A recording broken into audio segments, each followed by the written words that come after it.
Hello my friends and welcome to my channel. Walter here, and today I'll be taking you through a further probability in statistics paper.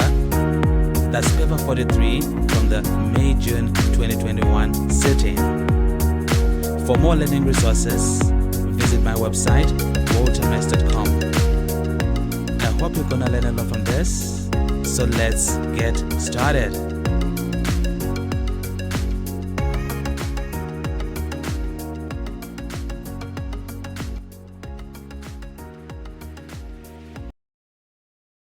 Let's start on with question number 1.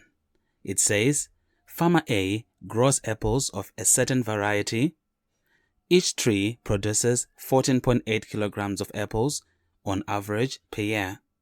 Farmer B grows apples of the same variety and claims that his apple trees produce a higher mass of apples per year than Farmer A's trees. The masses of apples from Farmer B's trees may be assumed to be normally distributed. A random sample of 10 trees from Farmer B is chosen.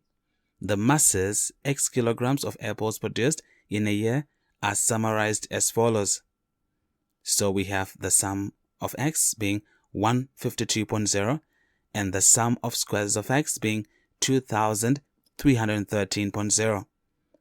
Test at the 5% significance level whether Farmer B's claim is justified.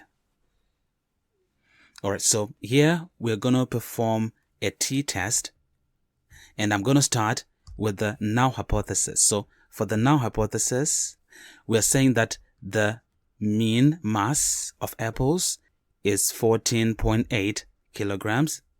And for the alternative hypothesis, since the claim is that the apple trees grown by Farmer B produce a higher mass of apples per year than Farmer A's trees, so we're saying that the mean mass of the apples is greater than 14.8 kilograms. Right, so here we'll say if the null hypothesis is true, then certainly the mean mass should be equal to 14.8. And also considering, so I'll say and since n is small, here we're talking about the sample size. So we have a small sample size of 10, and also considering that the population variance is unknown, we can say here that the test statistic is going to be t, and that is where t is found by x bar minus mu over s over root n. So this is how we get the test statistic in this particular case. So here we will first need to find x bar, which is the sample mean. So that's found by sum of x over n. And in this particular case, for sum of x, we have 152.0 and n is 10. So we have here 152.0 and that's over 10, and this gives us 15.2. Next, we'll need to find the unbiased estimate for the population variance, and we find it by 1 over n minus 1 of the sum of squares minus the sum of the terms squared over n. Okay, so here, since n is 10, that will be 1 over 9, and that's of the sum of squares, and we have the sum of squares as 2313, so that's 2313, and it's minus the sum of terms, which we have as 152, so we have 152 squared, and that's over n, which is 10. So let's calculate this. So we have 1 over 9, and that's of 2313, and it's minus 152 squared, and that's over 10. Alright, and this will give us 0.28 recurring. So I'll just write it as 0.28 8 going. Okay, so like that. So now we can calculate the test statistic t, and we say t is equal to x bar, which is 15.2, and that's minus mu, which is 14.8. So 14.8, and that's over s over root n, which is the square root, the 0.2888 going that we got, and that's over 10. So here we will get 15.2 minus 14.8, and that's over the square root of 0.288 going. That's what we had calculated earlier, so it's still stored on ants, and that's over 10. And this is going to give us 2.35 to 3SF. So 2.35 is the test statistic. Alright, so next we are going to find the critical t value. And here, since the sample size is 10, the degrees of freedom is going to be 10 minus 1, so 9 degrees of freedom. And the p-value here, since this test is being carried out at 5% significance level, so the p-value should be 0.95. That's 95% of this distribution. So if we go to the tables, we will go to the critical values for the t distribution. So I'll scroll down to those tables, and there we are. So here we'll go to the value of nu being 9 and 0.95. So this value here is the critical t value. That's 1.833. Alright, so here I'll write down 1.833. Now we can see that 2.35, which is the test statistic, is actually greater than 1.833, which means that it lies in the rejection region. So we're going to reject the null hypothesis.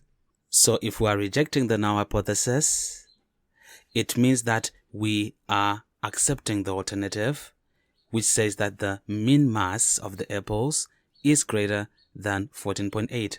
And that's what farmer B's claim was.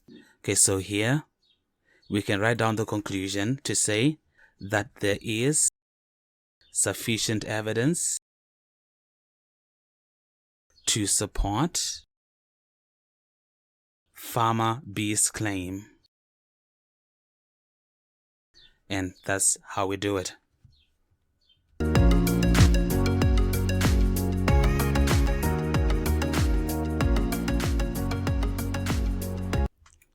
Question number 2.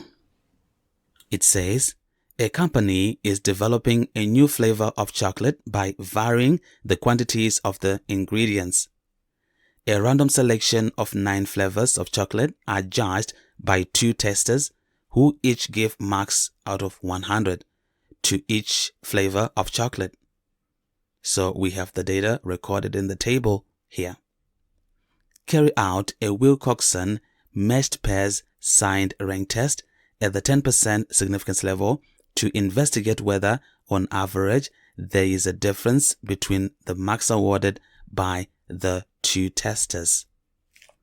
Okay, so let's perform the test, and I'm going to start with the null hypothesis. For the null hypothesis, we're going to say that there is no difference between the marks awarded by the 2 testers. And for the alternative hypothesis, there is a difference between the marks awarded. Okay, so in other words, what we're saying here is, for the null hypothesis, the difference is equal to 0. And for the alternative hypothesis, we're saying that the difference is not equal to 0. Okay. Alright, so next, we are going to write down the differences. And for the differences, I'm going to go max by tester 2 minus max by tester 1. You can do either. It will still give you the same result. So here I'll say 84 minus 72, and that gives me 12. 72 minus 86, that gives me minus 14. 74 minus 75, that's minus 1. 95 minus 92, that's 3. 85 minus 98, that's minus 13. 87 minus 79, that's 8. 82 minus 87, that's minus 5. 75 minus 60, that's 15. And 68 minus 62, which is 6. Alright, so next, I'm going to write down the absolute values for the differences. So that's the modulus of the differences here. So I'll have 12, 14, 1, 3, 13, 8, 5, 15, and 6. Next, I'm going to rank these absolute values.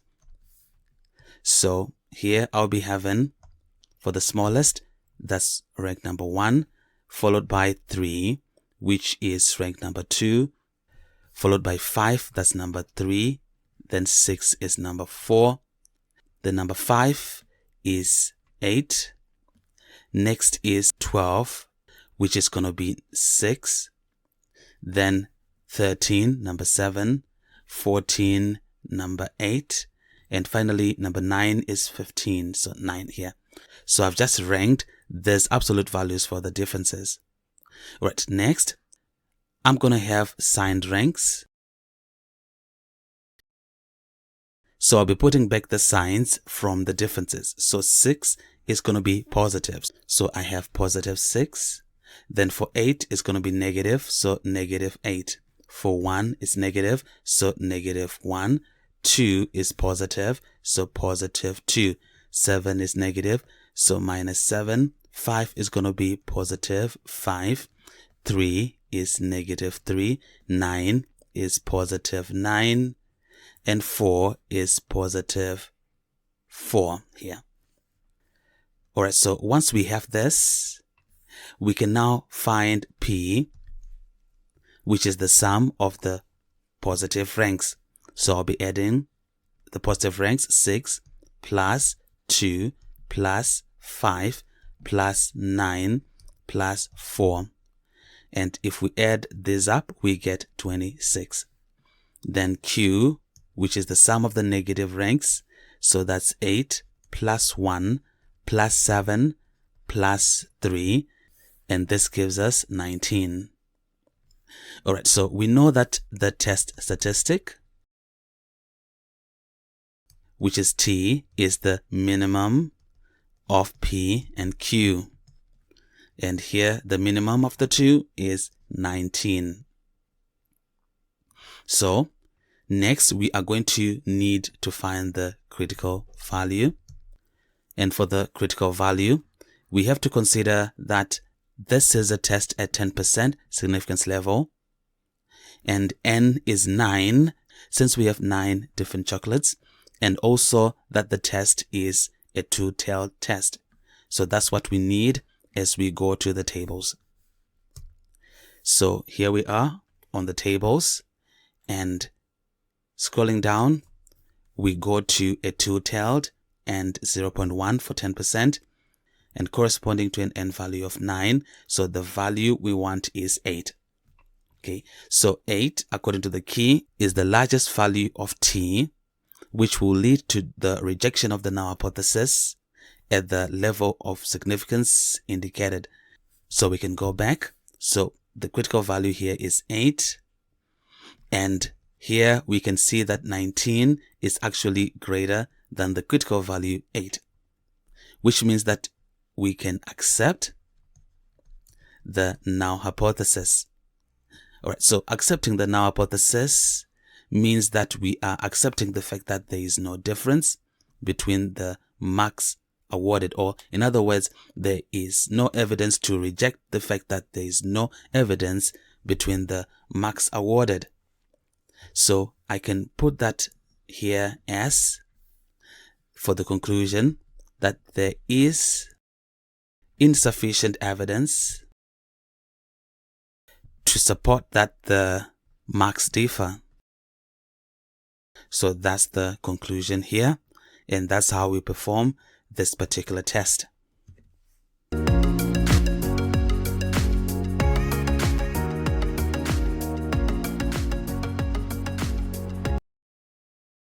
Let us now look at question number 3. The heights x meters of a random sample of 50 adult males from country A were recorded. The heights y meters of a random sample of 40 adult males from country B were also recorded. The results are summarized as follows.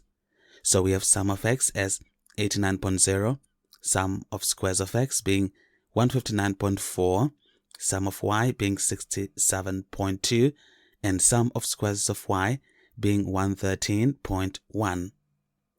Find a 95% confidence interval for the difference between the mean heights of adult males from country A and adult males from country B.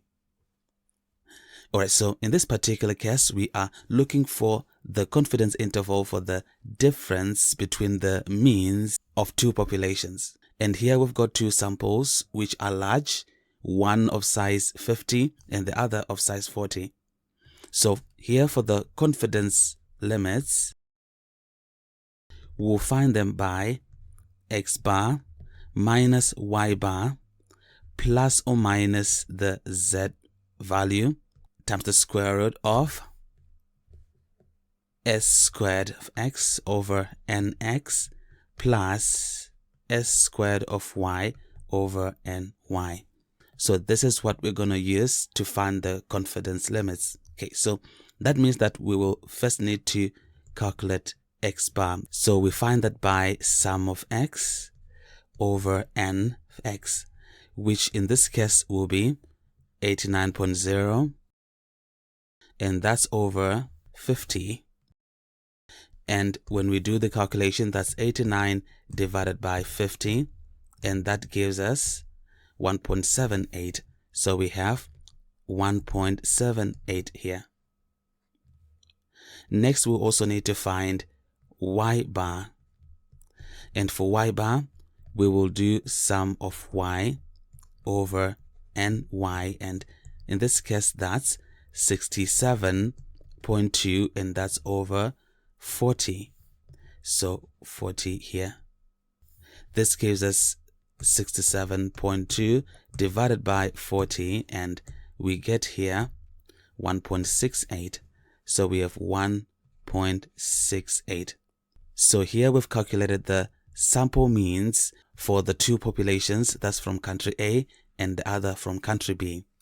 Right, next, we're going to calculate the unbiased estimates for the population variance. Okay, so starting with the one for population A, we find it by 1 over n minus 1 of the sum of squares of x minus the sum of x over n. Okay, so in this particular case, that's gonna be 1 over, and n is 50, so it's 1 over 49. The sum of squares is 159.4, and it's minus 89.0 squared, and that's over 50. Alright, so let's do the calculation. So that's 1 over 49, and that's off 159.4, and that's minus 89.0 squared, and that's over 50. And when we do that, we get 1 over 50, which is 0.02. So 0.02 here. We'll do the same for s squared y.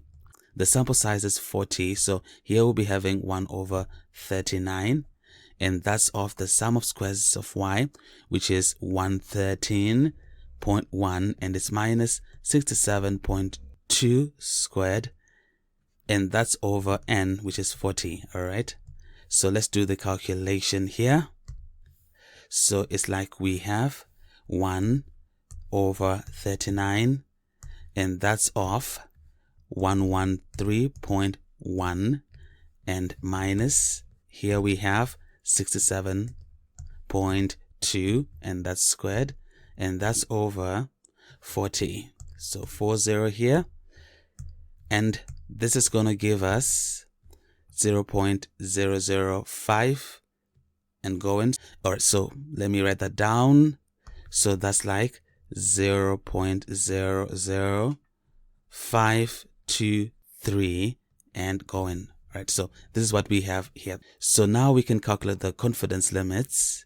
We already have the formula here. So x bar is 1.78. So I'm saying, therefore, for the confidence limits,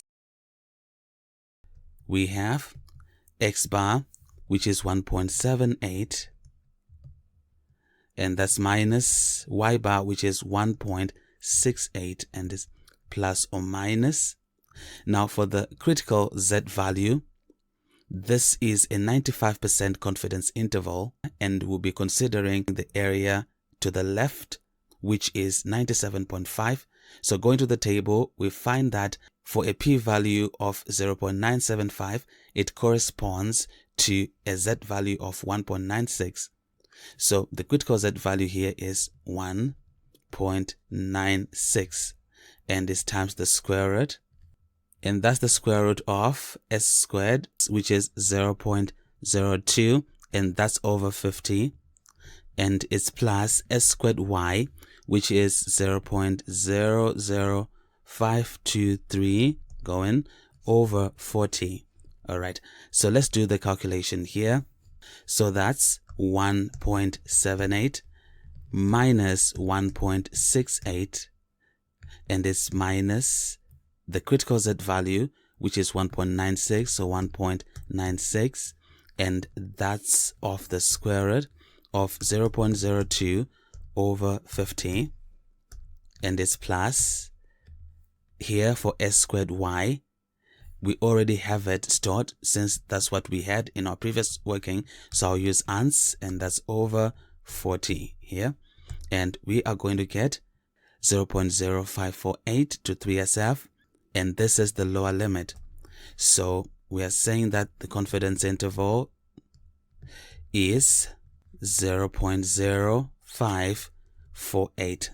Okay, and for the upper limit, that will be 1.78 minus 1.68, and it's plus 1.96 of the square root of 0.02 over 50, and that's plus 0.0052308, and that's over 40, and this is going to give us 0.145. So 0.145 is the upper limit. So this is what we get here as the answer.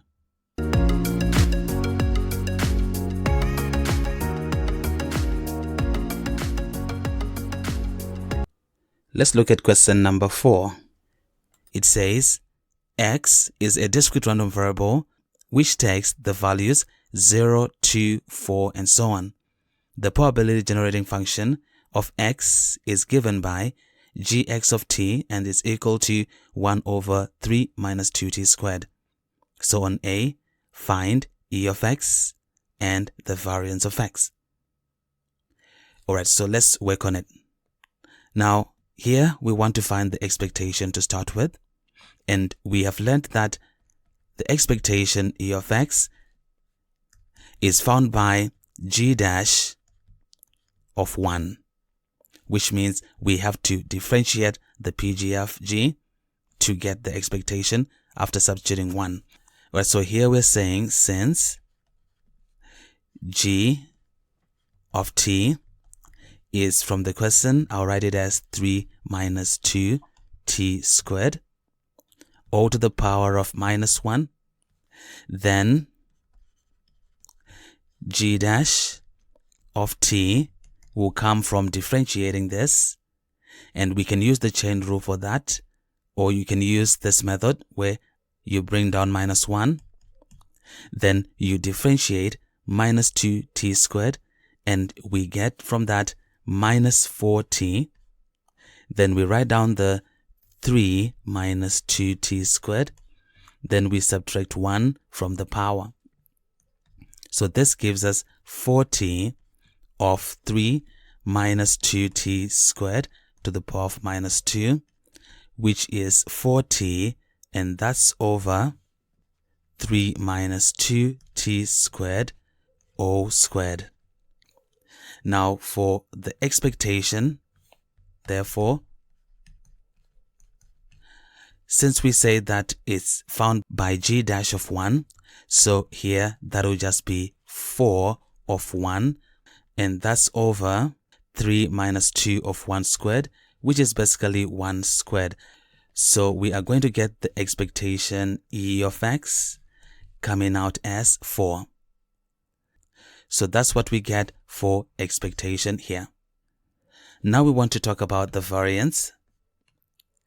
And we know that for the variance,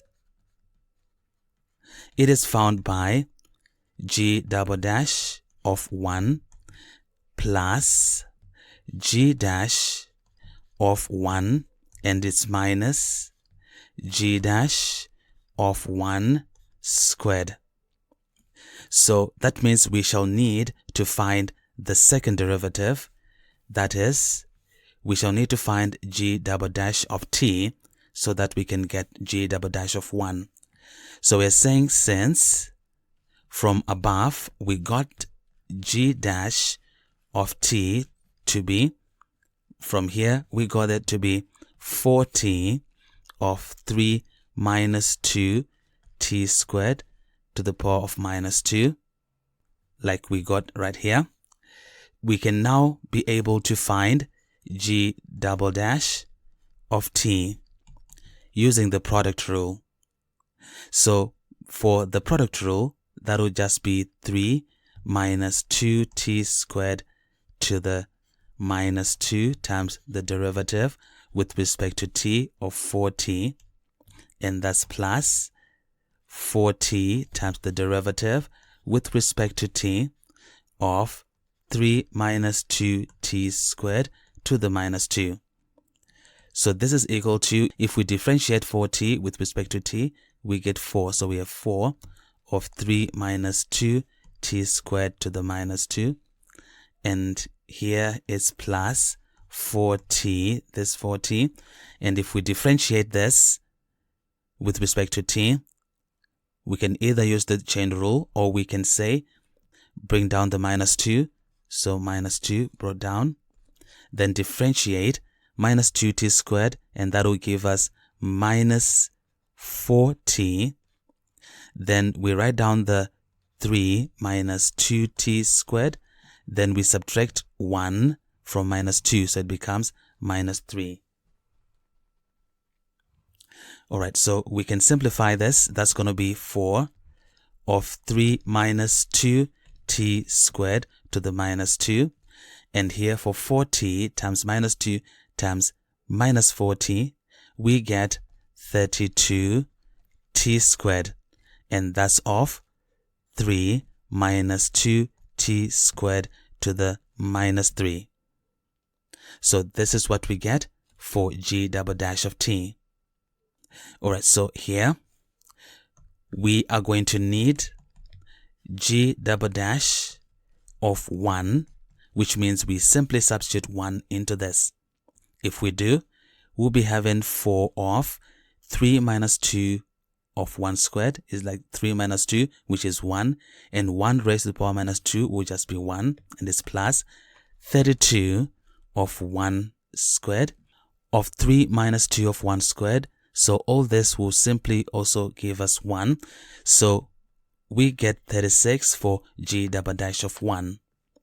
Alright, so therefore for the calculation of variance, which we said is g double dash of 1 plus g dash of 1 minus g dash of 1 squared, that will be equal to, here that will be 36 plus, for g dash of 1, we got that to be 4, that's the expectation, hey? So we have 4, and it's minus 4 squared. And simplifying this, we are going to get 24. So the variance is 24. So that's how we do it. So we are done with the first part of the question. Let's go on to the next part. On part B, the question says, find the probability that x is equal to 4. Alright, so here, from the question, we've been given that gx of t is equal to 1 over 3 minus 2t squared. So our goal now, since we are calculating a probability, is to express this in series form and get the coefficient of the term in t to the power 4. So this is the same as gx of t being equal to 3 minus 2t squared raised to the power of minus 1. So here for 3 minus 2t squared, I will factor out 3, which means I'll be having 1 minus 2/3 of t squared. And that's all raised to the power of minus 1. So this means that we have 3 to the power minus 1 of 1 minus 2/3 of t squared to the power of minus 1. Now applying binomial expansion, for 3 to the power minus 1, that's a third. And that's of expanding this, it will be 1 plus nx, which is minus 1 of minus 2/3 of t squared. And it's plus n of n minus 1 over 2 factorial, which is minus 1 of minus 2 over 2 factorial of minus 2/3 t squared squared. And it will continue going all the way. So we have a third of 1, and simplifying this part, we'll be getting plus 2/3 of t squared, and it's plus, here, minus 1 times minus 2 over 2 factorial will give us 1. Then minus 2/3 squared will be 4 over 9, and that's of t to the power of 4. And it continues going all the way. So basically, we have a third plus 2 over 9 of t squared plus 4 over 27 of t to the power 4, and going all the way. So therefore, for the probability that x is equal to 4, we're simply looking for the coefficient of t to the power 4, which comes out as 4 over 27. So this is the answer we get for part B.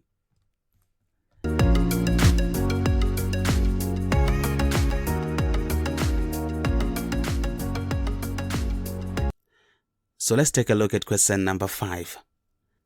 Chai packs China mugs into cardboard boxes. Chai's manager suspects that breakages occur at random times and that the number of breakages may follow a Poisson distribution. He takes a small sample of observations and finds that the number of breakages in a 1-hour period has a mean of 2.4 and a standard deviation of 1.5. So on A, explain how this information tends to support the manager's suspicion. Alright, so here we know that for a Poisson distribution, the mean and variance should be equal. In this particular case, we've been given that the mean is 2.4. And we've been told that the standard deviation is 1.5, which means that the variance is the square of the standard deviation, so that's 1.5 squared. 1.5 squared is 2.25. So by looking at these values, we can see that the value 2.4, which is the mean, is approximately equal to the value of the variance, which is 2.25, which we can say that the Poisson distribution might be suitable. So that's what we can say right here. Okay, so that's it for part A. Let's look at part B. Okay, so here it says, the manager now takes a larger sample and claims that the numbers of breakages in a 1 hour period follow a Poisson distribution. The numbers of breakages in a random sample of 180 1-hour periods are summarized in the following table. So we have this table here. The mean number of breakages calculated from this sample is 2.5. So on B, use the data from this larger sample to carry out a goodness of fit test at the 10% significance level to test the claim. Alright, so here we want to perform a goodness of fit test. And so for the null hypothesis, we are going to say that the Poisson distribution fits the data given. And for the alternative hypothesis, therefore, we'll be saying that the Poisson distribution does not fit the data given. So these two are the hypotheses. Alright, so next we shall need to find the expected frequencies. So write expected frequencies here. And I'm going to underline this. Alright, so for the expected frequencies, here the table has observed frequencies. And we are going to calculate expected frequencies starting with the expected frequency when x is 0. So that's E0. And we can find that by the probability that x equal to 0. And we multiply that by the total frequency, which is in this case 180. So it's times 180. Okay. Now the probability that x equal to 0, remember we are using the fact that the mean number of breakages is 2.5. So we're using the mean or lambda as 2.5. So that will be e to the power of minus 2.5 and it's times 180. So we can use the calculator for that. That will be e to the minus 2.5 and that's times 180. This is going to give us 14.775 to 3 dp. So 14.775. Okay, so we can now calculate the expected frequency when x is equal to 1. So we find that by the probability that x equal to 1 and is times 180. All right. So the probability that x equal to 1 is 2.5 of e to the minus 2.5 and it's times 180. All right. So with our calculator, that's 2.5 and that's e to the negative 2.5 and that's times 180. And we are going to get from that 36.938. So we have 36.938. Next we have the expected frequency when x is equal to 2, and that's the probability that x equal to 2, and we multiply that by 180, right? So for the probability that x equal to 2, that's e to the minus 2.5, and that's times 2.5 to the power of 2, and that's over 2 factorial, and we multiply that by 180. All right, so let's see what we get from this with our calculator. Okay, so we have here e to the minus 2.5, and that's times 2.5 squared, and that's over 2 factorial, and we multiply that by 180, and we get 46.173. Okay, to 3 dp, so 46.173. All right, next we go on to the expected frequency when x is equal to 3. That's the probability that x equal to 3, and we multiply that by 180, which is e to the minus 2.5, and that's times 2.5 to the power of 3 over 3 factorial, and we multiply that by 180. Okay, calculator again. So that's e to the minus 2.5 times 2.5 to the power of 3, so cubed, and that's over 3 factorial, which is 6, and it's times 180, and we get 38.477. So 38.477. Next is the expected frequency when x is equal to 4. So that's like the probability that x equal to 4 times 180. Alright, so here that's e to the minus 2.5, and that's times 2.5 to the power of 4 over 4 factorial, and it's times 180. Alright, let's do the calculation here. Let's just see if we can just recycle what we have. So here at the bottom we have 4 factorial, so that's 4 factorial, and that's to the power of 4, and this is going to give us 24.048. So that's 24.048.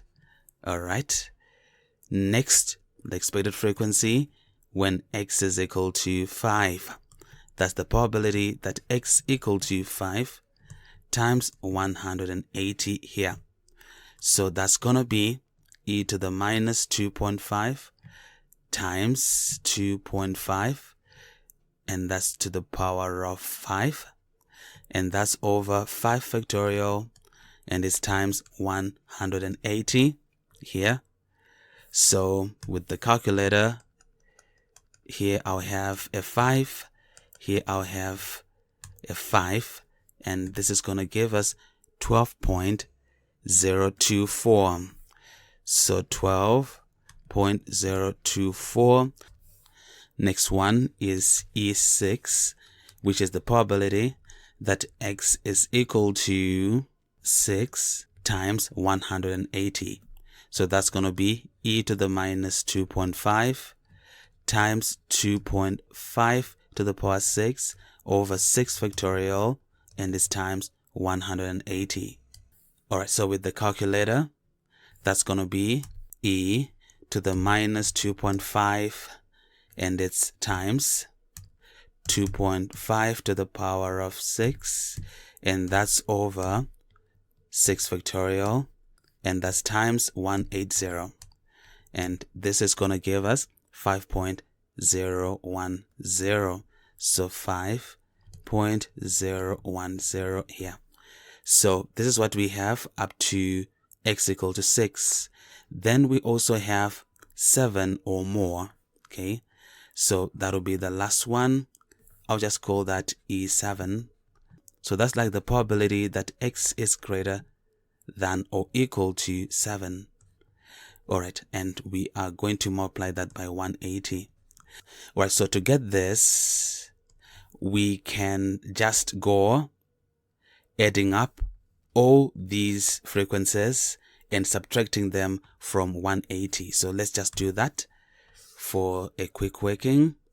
So here we have, starting with 14.775, so that's 14.775, and it's plus 36.938, 36.938, and it's plus, here we have 46.173, so that's 46.173, this plus. Next one is 38.477, 38.477. Next one is 24.048. Next one is 12.024. Next one is 5.010. So we add this up and we get this number here. We subtract this from 180. So 180 minus uns, and we get 2.555. So here we will just use 2.555. So that's what we'll be having right here. Alright, so we now have all the expected frequencies. So we can put these in a table. Okay, so we have the observed frequencies and the expected frequencies here. Alright, so I'll start with the expected frequencies. So the first one is 14.775. So here 14.775. Next is 36.938. So 36.938. Next one is 46.173. So 46.173. Next up is the 38.477. So 38.477. Next one is 24.048. Next one is 12.024. Then we have 5.010. But if you look at the last one, it's 2.555, which is less than 5. So we're going to add these two frequencies and we will get 7.565 for that. Alright, so we now have the expected frequencies, and now we're going to put in the observed frequencies, which we already have. So that's 21, 33, 46, 31, 23, 16, and combining these two, we will get a 10. So this is what we'll be having. Alright, so next, we can calculate the test statistic, that's x squared. And we get x squared by the sum of O minus E squared, and that's over E. Okay, so for that, we will go 21 minus 14.775 squared, and that's over 14.775, and it's plus 33 minus 36.938, and that's squared, and it's over 36.938, and it's plus 46 minus 46.173, and that's squared, and it's over 46.173, and that's going to be plus.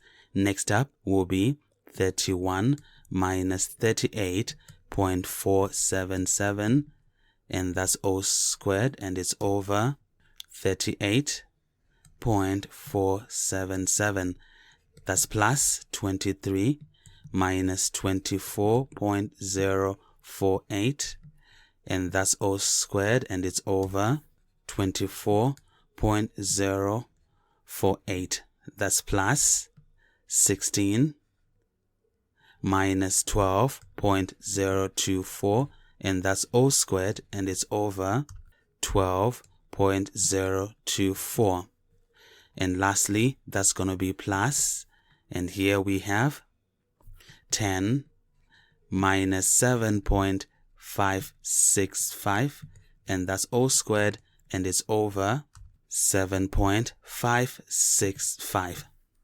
Alright, so that's it. So here you will have to do this whole calculation, and the computation will give you to three significant figures, 6.64. So this is what we'll be having here as our test statistic. So next, now that we have the test statistic, we will need to find the critical value. So the critical value here will be at how many degrees of freedom. We have to look at the number of classes, 1, 2, 3, 4, 5, 6, 7. So we have 7 classes. And since we have 7 classes, and also considering that we had a restriction where population mean was unknown and it had to be calculated or estimated from sample data. So that means to us that the number of degrees of freedom will be number of classes minus 2. So that's going to be 7 minus 2. So we'll be working with 5 degrees of freedom. And next, we know that this test is being carried out at 10% significance level, which means that we'll be working with a p-value of 0.90. So if we go to the tables and we look for 5 degrees of freedom and 0.9, we get the value 9.236. So that's 9.236. That's the critical value. And we can see that the test statistic 6.64 is actually less than the critical value 9.236, which means that it lies in the acceptance region. So we'll be accepting the null hypothesis. Now, accepting the null hypothesis, here, the null hypothesis was that the Poisson distribution fits the data given. So we can say here that there is evidence to show that the data follows a Poisson distribution. So that's how we answer this question here.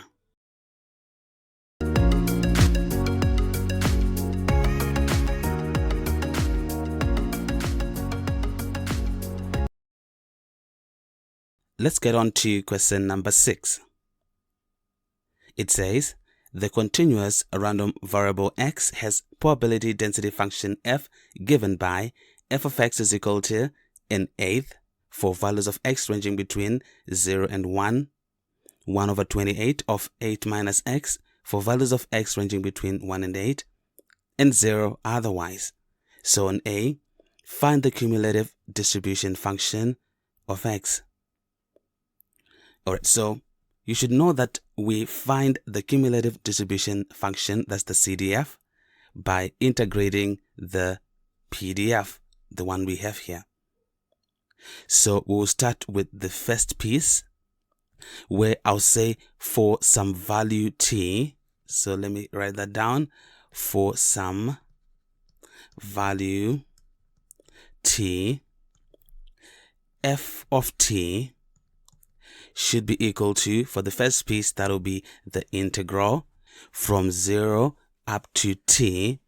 Here I'm considering that t is a value that's within the range 0 to 1. So it's the integral from 0 to t of 1 over 8 with respect to x. So if we do the integration here, we will get an eighth of x and the limits 0 up to t. And this is going to give us, here substituting t, that will be an eighth of t. And substituting 0, we just get 0. So this is what we get here. Alright, so we can say therefore, the cumulative distribution function f of x is an eighth of x, and that is for values that are between 0 and 1. Let's continue. Now we are considering the CDF up to 8. Okay, so up to 8, we are also saying that for some value t, in this case, t is a value that is within the range 1 to 8. So it's more like we're looking for the CDF from the lowest limit, 0, all the way up to some value t that is within the second range, or defined by the second piece, the function. So here, f of t will be equal to the integral, starting with the first piece from 0 to 1, that's an eighth. So 0 to 1, that's an eighth with respect to x, plus the integral for the second piece, that will be 1 up to the value t. So from 1 up to t of the function is 1 over 28 of 8 minus x. and it's with respect to x. Alright, so here, for this, that's like an eighth of x from 0 up to 1, and it's plus. Here, we factor out 1 over 28, and if we integrate 8, here we get 8x, and integrating minus x, we get minus x squared over 2. And the limits are from 1 up to t. So we can simplify this. Here, we will substitute 1, so we just get an eighth, and 0 leads us to getting 0 here. And it's plus 1 over 28, and substituting t, we get 8t minus t squared over 2. It's minus, substituting 1 here, we get 8 plus 1 squared over 2, which is 1 over 2. So this is what we'll be having right here. So we can simplify this a little bit further. So that's like an eighth plus 1 over 28 of 8t minus t squared over 2. Here, minus 8 plus a half is minus 15 over 2. Alright, so this is 1 over 8 plus, here 1 over 28 times 8t will give us 2 over 7 of t, and 1 over 28 times this will give us t squared over 56, and 1 over 28 times this gives us minus 15 over 56. Simplifying this one more time, we'll be having here 2 over 7t, and that's minus t squared over 56, and here an eighth minus 15 over 56 gives us minus 1 over 7. Alright, so here we are saying therefore the CDF f of x will be equal to 2 over 7 of x minus x squared over 56, and that's minus 1 over 7, and that's for values that are between 1 and 8. So this is what we have. So we can say therefore here the CDF f of x is fully defined as, for the range 0 to 1, we said it's an eighth of x. So we have an eighth of x, and that's for 0 up to 1. And for 1 to 8, that's 2 over 7 of x minus x squared over 56 minus 1 over 7, and that's for 1 up to 8. So this is what we have here for the answer. So that's part A. Okay, so let's go on to part B. On part B, the question says, find the value of the constant A such that the probability that x is less than or equal to A is equal to 5 over 7.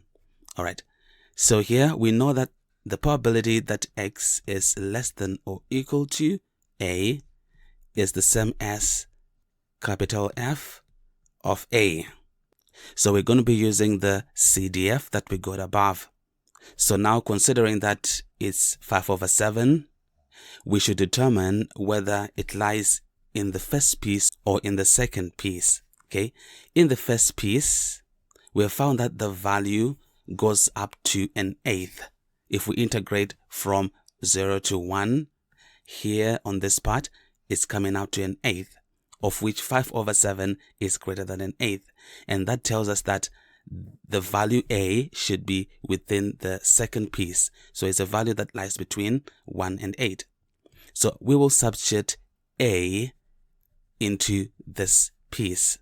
So that's going to be 2 over 7 of A minus A squared over 56, and it's minus 1 over 7, and we say that this is equal to 5 over 7.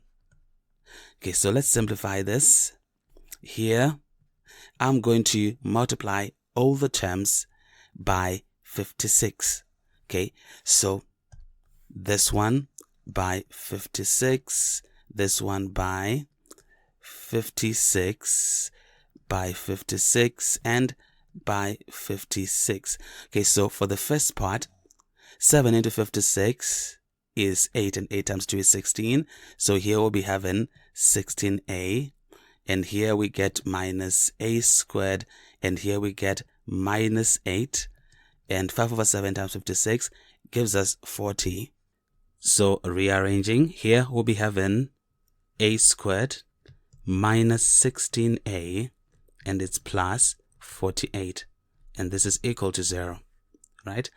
Now factorizing here, so we'll be having a here and a here, and for factors of 48 whose sum is minus 16, we have minus 4 and minus 12, which therefore means that we have two values of a, which are 4 and 12. However, looking at the range of our PDF, which goes up to 8, we can find that it's only 4 that can fit within that range. So we can say that a here is 4.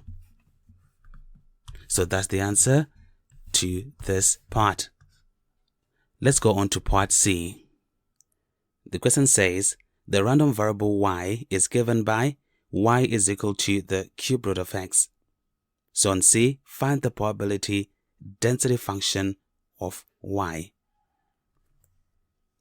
Alright, so here for the probability density function of y, we will start by finding the CDF of y. And for the CDF of y, that's g of y, which is the same as the probability that y is less than or equal to small y. Now, we know that y is equal to the cube root of x according to this rule. So that's the same as the probability that in place of y, I'll put the cube root of x, which is as good as x to the power of a third. So that's less than or equal to y.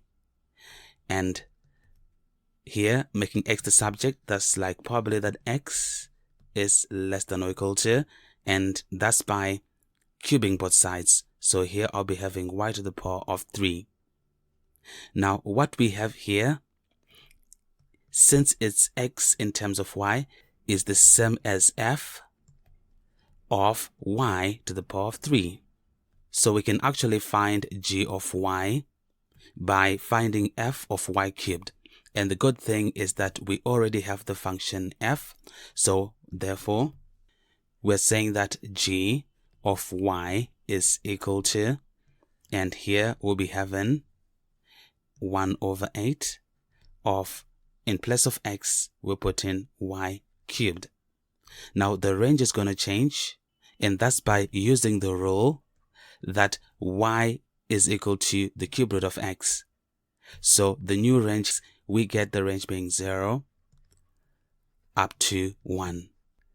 And next we substitute y cubed for x here, so that will be 2 over 7 of y cubed minus now y to the power of 6 over 56, and it's minus 1 over 7.